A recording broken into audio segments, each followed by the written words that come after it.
വനിതകളുടെ കൂട്ടായ്മയും വ്യക്തിത്വ വികാസവും ഉയർത്തിപ്പിടിക്കുന്ന കാര്യത്തിൽ പഞ്ചായത്ത് പ്രസിഡന്റ് എന്നുള്ള നിലയിൽ ഈ ബിന്ദു നൈനാൻ എന്നും ശ്രദ്ധ പതിപ്പിച്ചിട്ടുണ്ട്.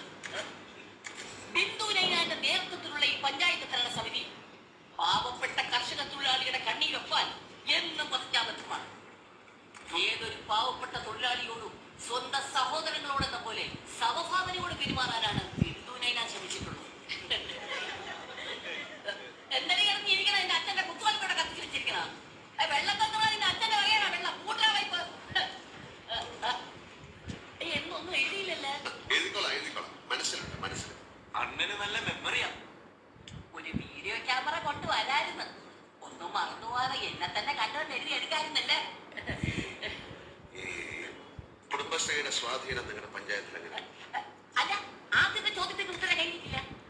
രാഷ്ട്രീയ മൂല്യച്യുതികളുടെ ഇരയായ ഈ ബിന്ദു നൈനാൻ. അതെ, ഈ ബിന്ദു നൈനാൻ ഇടയ്ക്കിടയ്ക്ക് പറയേണ്ട കാര്യമില്ല. സംസാരിക്കുമ്പോൾ സ്വന്തം പേര് ഇടയ്ക്കിടയ്ക്ക് ഉപയോഗിക്കുന്നത് അല്പത്തരത്തിന്റെ ലക്ഷണമായിട്ടാണ് ഞങ്ങൾ പത്രക്കാർ കണക്കാക്കുന്നത്.